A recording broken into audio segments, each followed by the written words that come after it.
Хүн бүхний очихыг хүсдэг, амьдрахыг илүүд үздэг. Амгалан тайван, нүд булаам газрууд манай гаригийн өнцөг булан бүрт бий. Тэгвэл мэдээч эсрэг талд нь хэний ч очиж амьдрахыг хүсдэггүй. Бүр ганц ч хором саатахыг хүсгээргүй онцгүй газрууд цөөнгүй бий. Тэгвэл энэ удаа та бүхэнд хүн төрлөختний буруу үйл ажиллагааны үр дүнд бий болсон амьдрахад хамгийн тааламжгүй 5 газрыг танилцуулах болно. Эдгээр газруудыг магадгүй газар дээрх там гэж нэрлэвэл зохих байх. Ингээд ихэвцгээе. Египтийн хог түүхчид. Мэдээч хэрэг Египт гэхээр хүмүүст эртний Гизагийн пирамидууд, хүчирхэг фараонуудын занданшуулсан шарил, хүн төрлөختний анхны төр дудсуудын нэг гэх мэтээр нэлээд өөдрөг зүйлс төсөөлөгдөх байх. Мөн тус улсын орлогын гол их үүсвэр нь аялал жуулчлалд тул Египтийн нийслэл Каир хот нь жуулчдад зориулсан гайхалтай үзэсгэлэнт гудамж талбай, өндөр үнэтэй зочид буудал болон ресторануудаар дүүрэн байдаг. Гэхдээ энэ бүхэн ердөө нүдэнд ил харагдаж буй өнгөн хэсэг юм. Тэгвэл тус улсад гадныхны тэр бүр одж хараад байхааргүй дотоодын томоохон асуудлууд олон бий. Тухайлбал нийслэл Каир хотоос ердөө 50 орчим километрийн зайд Маншит Насир хэмээх дагуулх хот байх ба энэ хот нь ядуус болон гуйлагчдаараа дэлхийд зартай хотуудын нэг юм. 20 дугаар зууны дунд үед Египтийн ард түмний амьдрал өдрөөс өдөртөд ороотож байсан тул амьдрах аргагүй болсон иргэдэг засгийн газраас хог түүх ажилд дайчлан хог хаягдал тушаан амьдралаа залгуулах чиглэл өгсөн байна. Харин өнөө цагт тэдгээр хүмүүс өсөж үржсээр толгой нь 50,000 орчимд хүрсэн ба Египтэд хог түүдэг хүмүүсийн бүхэл бүтэн нийгмийн давхарга бий болсон юм. Тентхийн иргэд дахин боловсруулсан хог хаягдлаа гэртээ хадгалан боломж олдвол зарж хоногийн хоолны мөнгө олдог ба ашиглах боломжгүй хог хаягдлаа бөөгнүүлэн шатаадаг байна. Мөн төрсөн цагаасаа эхлэн хогийн их хүн үнрээр амьсгалж, бохир хувцаслаж, эрүүл ахуйн шаардлага хангахгүй орчинд амьдарч ирсэн хог түүдэг давхаргын иргэдийн хувьд элдв өвчин гэх ойлголт нь амьдралынх нь салшгүй нэгэн хэсэг болон хувирсан нь бүр эмгэнэлтэй. Харин нөгөө талаараа Египтийн засгийн газар тэдгээр хүмүүсийг ажил хийдэг ба хөдөлмөрчд хэмээн үздэг байна. Шинжаан дахь элсэн цөл. Бүгд найрамдах хятад ард улсын Шинжаан уугарын өөртөө засах орн нь хүний эрх зөрчигддөг. Мөн коммунист намын хэрцгий дарангуйлал удаан хугацаанд оршин тогтнож, тусгаар тогтнолын үзэл санаатай хүмүүсийг коммунист нам өчиггүй засан хүмүүжүүлэх төвөд рүү илгээдэг гэдгээрэн алдартай. Тэгвэл Шинжааны нутагт манай гаригийн хамгийн том элсэн цөлүүдийн нэг болох Такла Макан хэмээх ямар ч амьдралгүй цөл байдгийг хүмүүс тэр бүр мэдээд байдаггүй. Тэгвэл тэр цөлийг хөндлөн голд туулсан хурдны зам байх бөгөөд уг хурдны замд 20-30 км тутамд шалган нэвтрүүлэх постууд болон хяналтын камерууд байрладаг. Эдгээр хяналт шалгалт нь мэдээч исламын шашинтай уугар иргэдийг хянах гэсэн төрийн бодлого бөгөөд 2019 оны сүүлчээс эхлэн пост бүхэнд царайгаар нь хувийн мэдээллийг нь гаргаж ирдэг камер суулгасан байна. Нэг ёсондоо Шинжаан уугарын иргэдийн хөдлөх хэвтэх бүрийг коммунист намын эрх баригчид бүрэн хяндаг гэж ойлгож болно. Хятадын эрх баригчдын мэдээлж буйгаар тэд өөрсдийн хүссэн хүнийг яг тухайн мөчөд хаана байгааг олж мэдэхийн тулд ердөө 7-10 минутыг зарцуулдаг гин.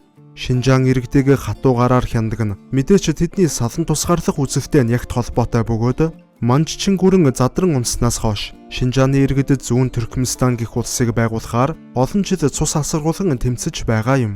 Харин үүний хариуд Хятадын засгийн газар Шинжаан уугарын иргэдэд араб нэр өгөх, эрэгтэй хүмүүсийг сахлаа ургуулахыг нь хориглох, үе олноор нь шоронд илгээх зэрэг олон арга хэмжээнүүдийг авсаар байгаа юм.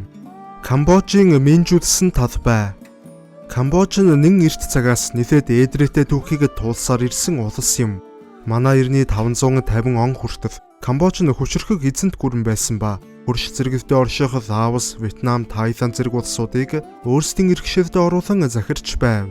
Гэвч тэдний энэ бүх хүчирхэг байдал цаг хугацааны ирэхээр замхарсаар 1860 он гэхэд туйлтан хүртэлд ороотон Францын колони улс болон хувирав. Харин Францаас салан тусгаарласны дараагаар Пол Пот хэмээх айхтар дарангуулагч гарч ирэн түүний харгислал хэрээс хэтэрч эхэлсэн тул Камбожийн ард түмэн Вьетнамын зэвсэгт хүчинтэй хоршин байж өөрсдийн дарангуулагчийг арай гэж зайлуулсан түүхтэй. Иргэний дайны үеэр Камбожийн сэхэтний давхарга бараг бүхэлдээ сүрсэн гэхэд хэцдэхгүй. Учир нь дарангуулагчид нийгэмд өөрчлөлт шинжилэлт хийх үедээ эсэргүүцэл тэмцэлтэд тулгархгүй тулд харааны шив зүүсэнл байвал тухайн хүнийг ухаантай гэж үзэн шууд буудан авдаг байсантай холбоотой юм. Үүний улмаас тухайн үед нийт хүн амынх нь 5/1 нь амиа алдсан гэдэг.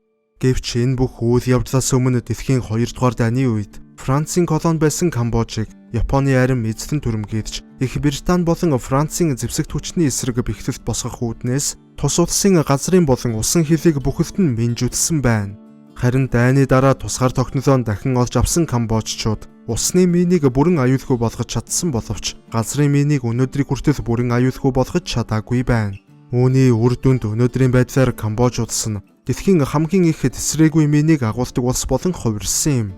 Үүнээс болж зарим тохиолдолд нутгийн иргэд эсвэл жуулчид дэлхийн 2 дугаар дайны үеийн минэнд өртөн санамсаргүй байдлаар амиа алдах тохиолдол үе үе гардаг байна.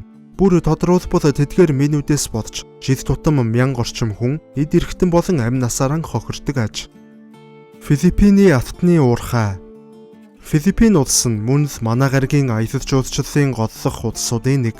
Испани эзэн хаан асан 2 дугаар Филиппин нэрээр нэрлэгдсэн энэ хүн улс нь 1898 он хүртэл Испанийг колони байж байгаад Испани Америкийн дайнд ялагдах хүлээсний хариуд Филиппиний арлуудыг Америк нэгдсэн улсад хүлээлгэн өгснөөр 1946 он хүртэл тус улс нь Америк нэгдсэн улсын колони байв. Харин өнөөдөр Филиппин улс нь харьцангуй хөгжиж байгаа бөгөөд тэдний ерөнхийлөгч хар тамхины эсрэг дайн зардласнараа дэлхийн нийтэд алдартай болсон юм. Бүр тодруулбал ерөнхийлөгч Дутарте 1999 онд анхлан итгэл хүлээн Оросын холбооны улсын ерөнхий сайд болсон. Өнөөгийн ерөнхийлөгч Владимир Путиний жорлон дотор хүндэрч байвал жорлон дотор нь бууд хэмээх алдартай үгийг уриалга болгосон ба хар тамхи зарж байгаа мөн татаж байгаа хүнийг хөнөөсөн иргэдэд ямар ч хуулийн хариуцлага хүлээлгэхгүйг шийдвэр гаргасан байна. Уг дайн зарлагдсанаас хойш хэдхэн 7 хоногийн дотор гэхэд улс орон даяар олон мянган хар тамхичид алуулсан юм. Хэдийгээр Филиппин улсын хөгжил дэвшил хэвийн явагдаж байгаа ч зарим бүс нутгийнх нь иргэд тартагтаан тулсан нөхцөлд аж төрөн амьдарсаар байна. Филиппиний бүсгүйчүүдийн нэлээдгүй хэсэг нь амьдрахын тулд жуулчдад бие үнэлдэг болсон бөгөөд харин алслагдсан мужийн оршин суугчид амиа зогоохын тулд алтны эрэлт гарч 15-аас 20 м гүнзгий нарийнхан худаг руу 4-5 хүн нийтж баг үүсгэн Ризенийн хоолойноос өөр багажгүйгээр шомбон ордог гин. Тэд Ризенийн хоолойг гар аргаар хийвч агаар дамжуулдаг бөгөөд тэр нь цоорвол алтны хайгуутчид буюу нинжанууд тэр дорон амиа алдцгаадаг байна. Мөн зарим нь хит гүн уурхайд төөрч хүйтэн усанд хамгаалалтын хувцасгүй олон цаг ажилласнаас болж осхон амь насаа алддаг тохиолдлууд цөөнгүй гардаг гин.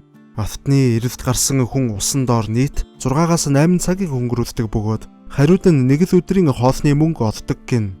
Гэвч амьдрахын төлөө тэд маргааш нь үргэлжлүүлэн ажилласаар байдаг. Иймээс Филиппин улс нь алтны нинжа нараараа хамгийн алдартай бөгөөд хамгийн хүнд хэцүү орчинд ажилладаг нинжануудтай улсуудын нэгээр шалгарсан юм. Непалийн эрхтний 8. Манай гаригийн хамгийн хөгжил буурай орнуудын нэг болох Непалийн иргэдийн тал хувь нь хиндүү, харин үлдсэн хэсэг нь буддын шашинтай. Тэгвэл хиндүү шашинтай хүмүүсийн хувьд тэд кастын системд захирагдан амьдардаг ба уг уламжлалаасаа болоод сурч боловсрох, мэдлэг мэдээлэл олж авах ямар ч боломжгүй байдаг байна.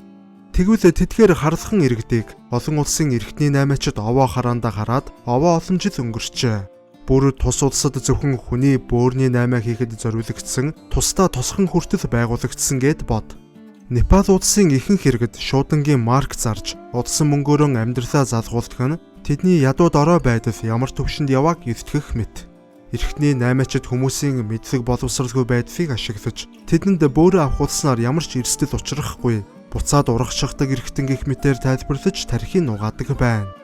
Харин үр дүнд нь амьдралаа дээшлүүлэх хүсэлтэй иргэд эрхтнээ зарж эхэлсэн ба зарим нь хаашаа яах гэж очиж байгаагаа ч мэдэлгүй эрүүл мэндээрээ хохирдог байна.